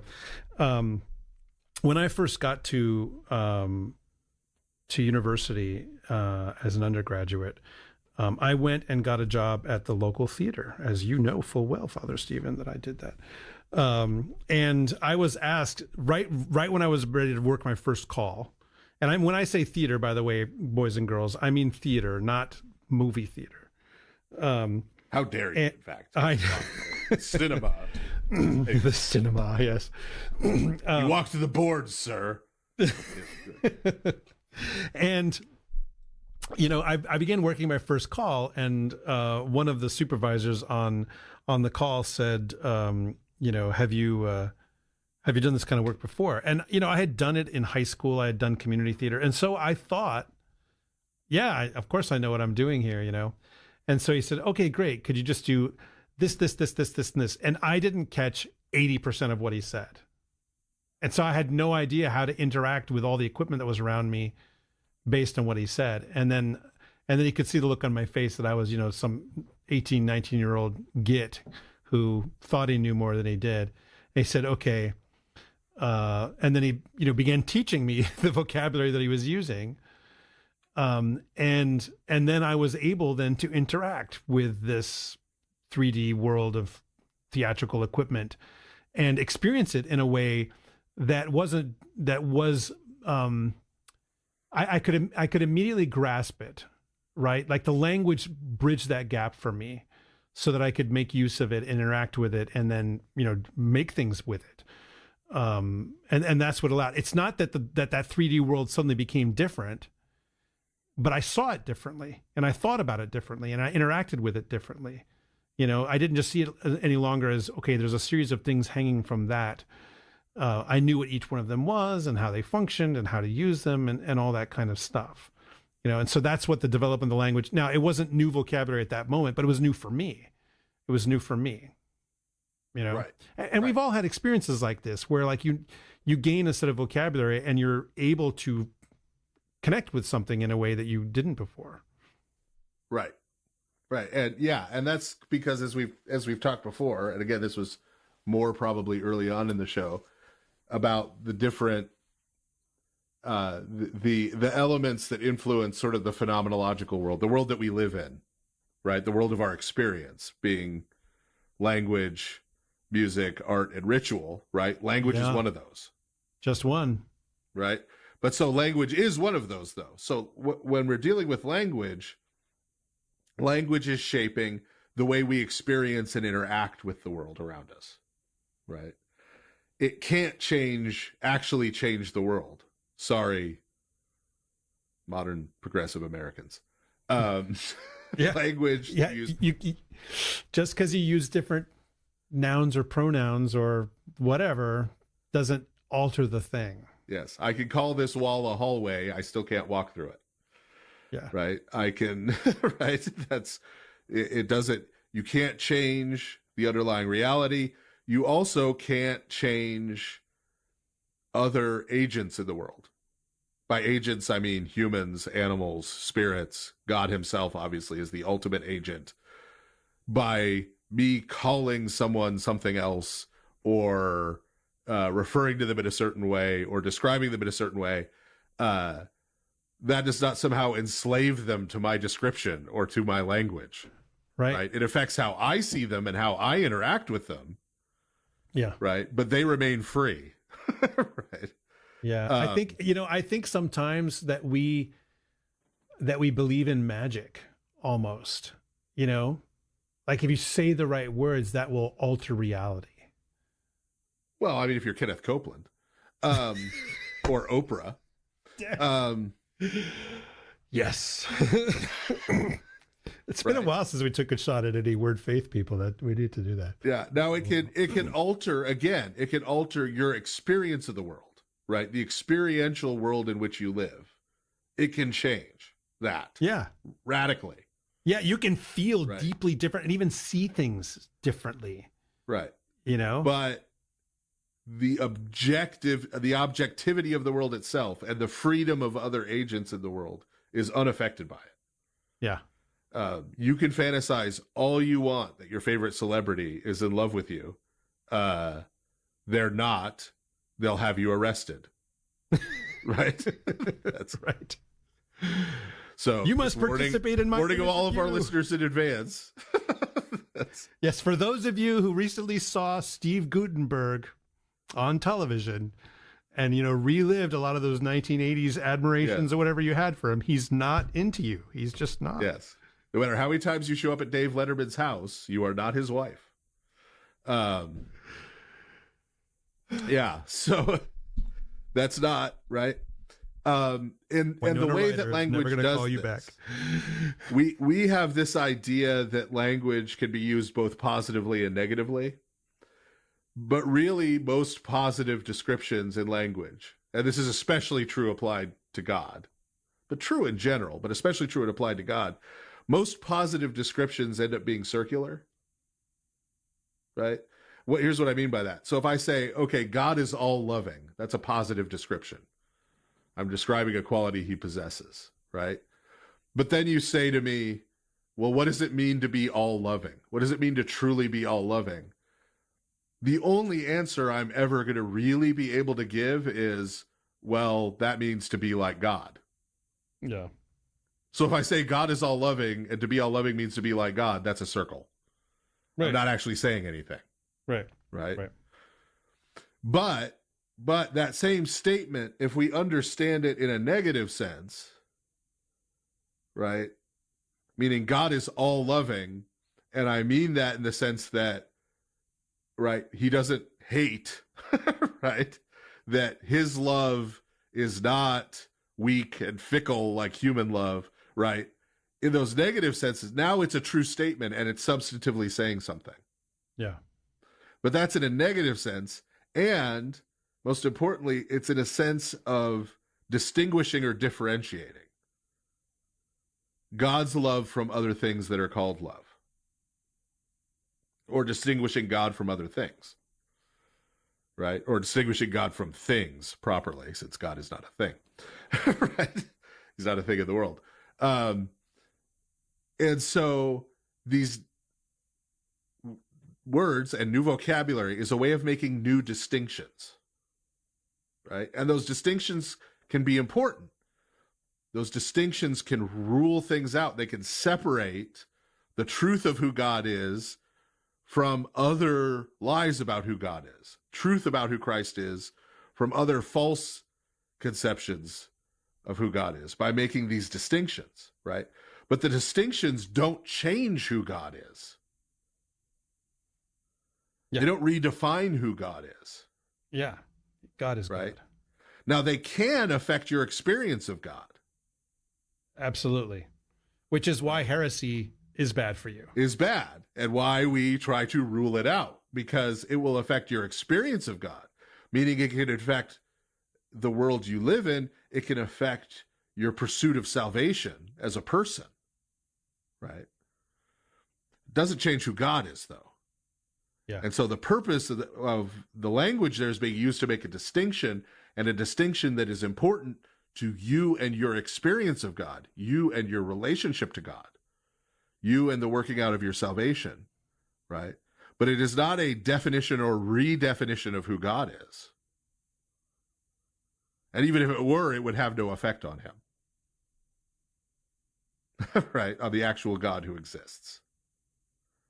Right? And so there is not a change that is happening there. There is a distinction that is being made, a different distinction that is being made. And that distinction is an idea. That idea is a tool. Right?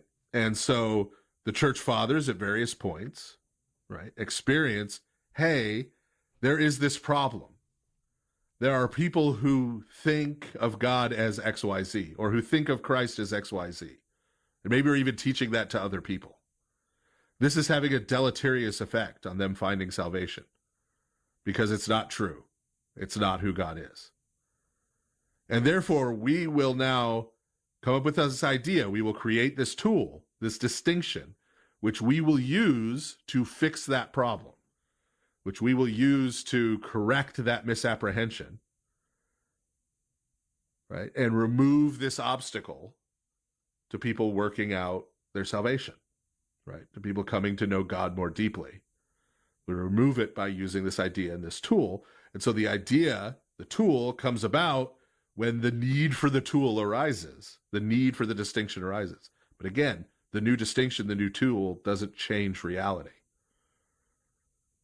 Doesn't change who God was, doesn't change how salvation works, doesn't change how what you as a human person are, but affects experience. Yeah. And final note, since we started out talking a little bit about this idea of the development of doctrine, this again, I mean, really on this, the ultimate answer to this is refer back to the previous 2 episodes that we started out reviewing on continuity. That if you think that, say, Isaiah knew God more deeply than Moses, and St. Ignatius of Antioch knew God more deeply than Isaiah, and St. John of Damascus knew God more deeply than St. Ignatius of Antioch, and St. John of Kronstadt knew God more deeply than any of them, because there was this progress over time, you have fundamentally misunderstood who God is and how he works. But go back to those episodes about the continuity for more on that. Yeah. Yeah. Well, to wrap up here, and I know a lot of people are like, wow, this is really short. Yes, it is. I get to go to bed a little bit earlier tonight. It's dense, is what it is. Yay. But, one of the things that I wanted to kind of reconnect with is this idea of functional atheism. That any kind of progressive view, whether it's, whether you're attaching politics to it or, theology or whatever, it implies that God is not involved. Or as you said, Father, it collapses God into history. History itself becomes divine. And I made a brief comment about those who like to function as God's older brother, that they feel that God needs to be defended all the time, and why I describe that as functional atheism is that there's no apparent trust that God is acting in this world for the salvation of the people involved, right? So that's why, for instance, if you're arguing about theology on the internet, you have to win. And because what's at stake if you don't? That's always a good question. If you're arguing with somebody or you're going to confront somebody, is like, what exactly is your plan here to win? And what happens if you don't? And why is it that you need to win this one? And I know some people might say, oh, well, I'm doing it, I'm doing it for the children, basically. Well, the person I'm talking with, they're hopeless probably, but all the people looking on, I'm doing this for them. But I mean, that's not the only context in which this kind of thing functions, right? I had a priest one time told me, an experienced priest, a good holy man.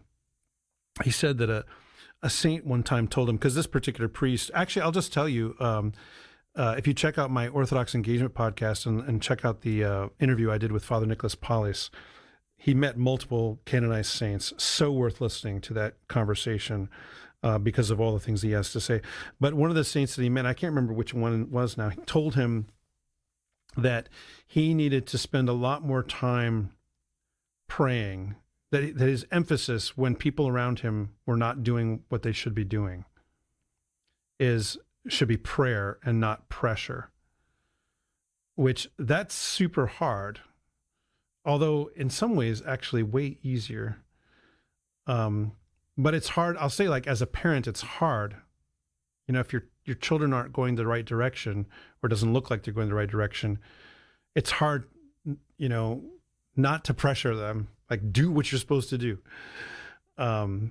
It's hard to pray for them really seriously. That doesn't mean you shouldn't instruct them, you shouldn't correct them. But if all you do is pressure them, then you have a problem. And I think there's so much of our modern world, because like of the way that we misunderstand what language is for, that we think language like alters the world, like it's magical.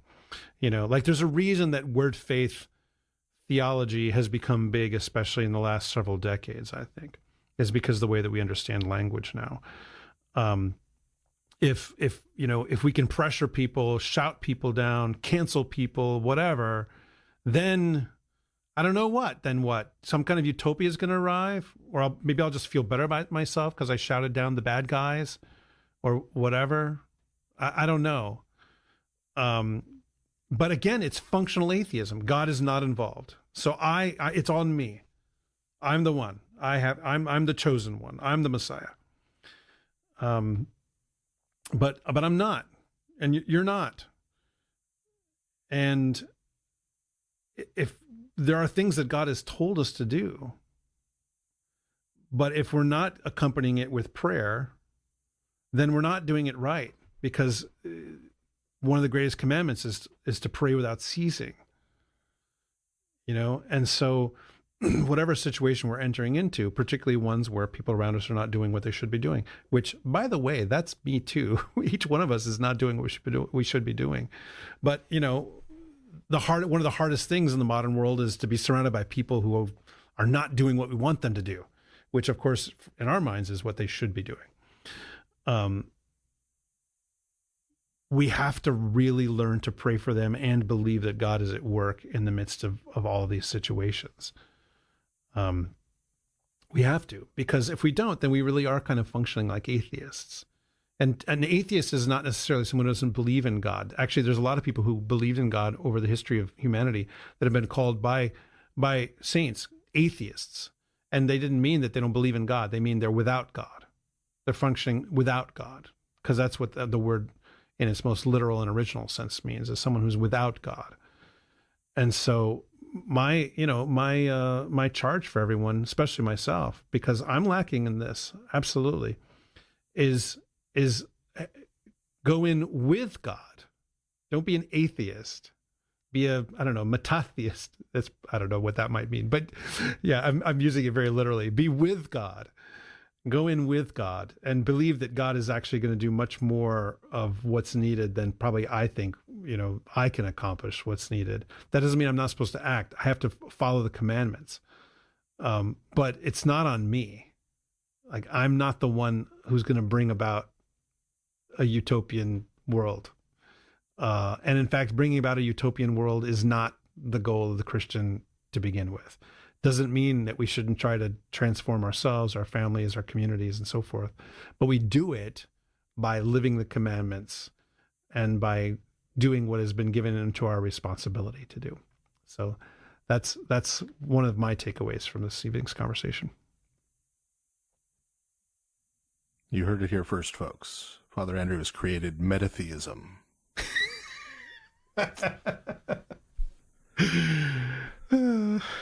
You may have come up with a new one. You may get that heresiarch thing going. That's a pretty simple term. Someone must have come up with that word before me, I'm sure, and meant something else by it. Yeah, who knows what they meant by it. Yeah, right. Yeah. But yeah, so really dovetailing off of where you ended up. Yeah. Christianity at the macro level and the micro level throughout, especially the latter part of the 20th century and the beginning of the 21st, has been far too devoted to social engineering. At the macro level, I'm talking about political involvement. The idea that we need to create these external structures of force that will compel people into certain ways of living or not doing certain things or doing things in a certain way. Some of which are legitimately Christian and some of which are not. They're cultural and other things, and we're confused. At the micro level, that's like the example Father Andrew gave, I need to make sure at all costs that my kid, makes it through high school and probably college without having sex with anybody, doing any drugs or drinking alcohol. And when those things are approached at that micro level, and there's plenty of other micro level examples too, in terms of how we want our family life to be and how we want our parish life to be, and then political life, how we conceive of the place where we live. At all of those, we address it at the level of social engineering, right? There is an end. There is a purpose we have, right? And now, the means are kind of highly negotiable. If to keep my kid from sleeping with their girlfriend or boyfriend in high school, I have to tell them that they'll get 23 venereal diseases and, XYZ other things that, technically aren't true, but that are really scary. If that's what works, let's do it. Right. And if we have to,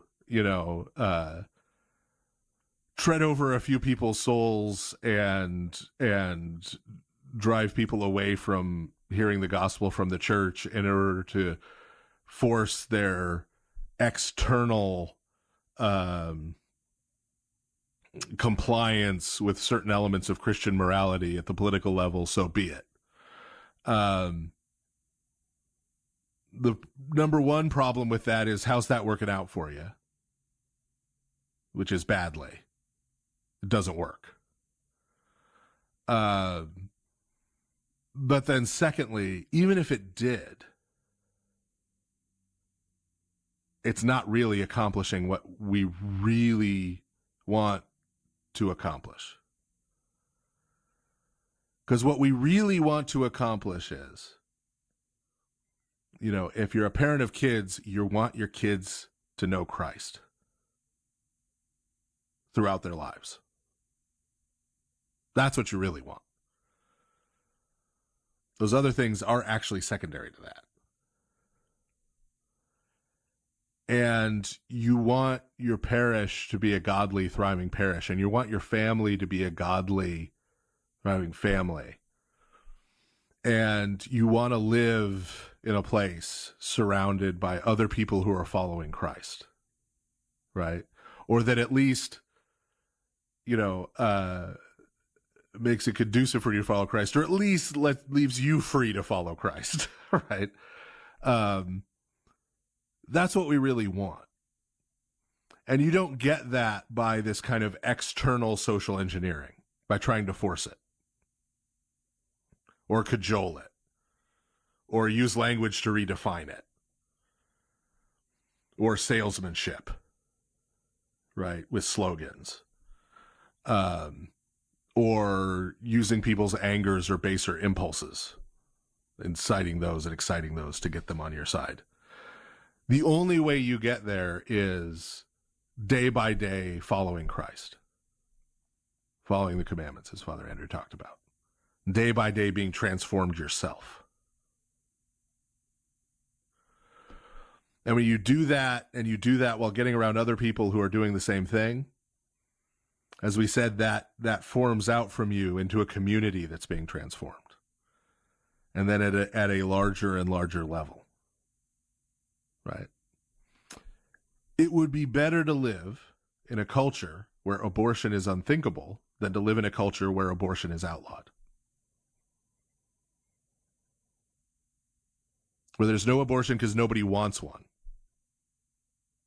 Not one where there's no abortion because there are draconian punishments for having one. Pick your social issue. Pick your cultural issue. Or we can go down to the micro level. Right? It would be better to have your kid not sleep with their boyfriend or girlfriend in high school because they understand what love is. And they understand human sexuality as God created it. And so they wouldn't do that. It's better to have them not do it for that reason than to have them not do it because they're scared they're going to get a disease. Or they're scared of teenage pregnancy. Love is better than fear, 100% of the time. Sorry, Machiavelli. Right. So that's really what I think comes out of this about, and is the purpose of what we were talking about tonight. Our purpose in the world is not to make progress, is not to build something and then have that thing we built last past our death. Our purpose in this world is to be transformed and to grow in the likeness of Christ and to live in God's love. Not all alone, but with other people around us. And when we do that, all of the things we're scared of, all of the things that we're worried about, all of the things that we're tempted to try to engineer by force, those things all end up getting taken care of. Turns out when you seek the kingdom of God first, these other things get added unto you. How about that? Yeah, somebody told us that would happen. Yeah. Yeah, so that's where I think, or at least I hope, that leaves us. Amen. All right. Well, thank you very much for listening, everyone. That's our show for tonight. If you didn't happen to call us tonight, it was kind of a heady one, so probably why didn't we have too many calls? We'd still like to hear from you. You can email us at lordofspirits@ancientfaith.com. You can message us at our Facebook page. You can leave us a voicemail at speakpipe.com/lordofspirits. And if you have basic questions about Orthodox Christianity, or you need help to find a parish to do all that 3D stuff, head over to orthodoxintro.org. And join us for our live broadcasts on the 2nd and 4th Thursdays of the month at 7 p.m. Eastern, 4 Pacific. I watch the ripples change their size, but never leave the stream of warm impermanence. If you're on Facebook, you can follow our page, you can join our discussion group, leave reviews and ratings in all the places, and please share this show with one of your friends. And finally, be sure to go to ancientfaith.com/support and help make sure we and lots of other AFR podcasters stay on the air. So the days float through my eyes, but still the days seem the same. Thank you. Good night. And may God bless you always.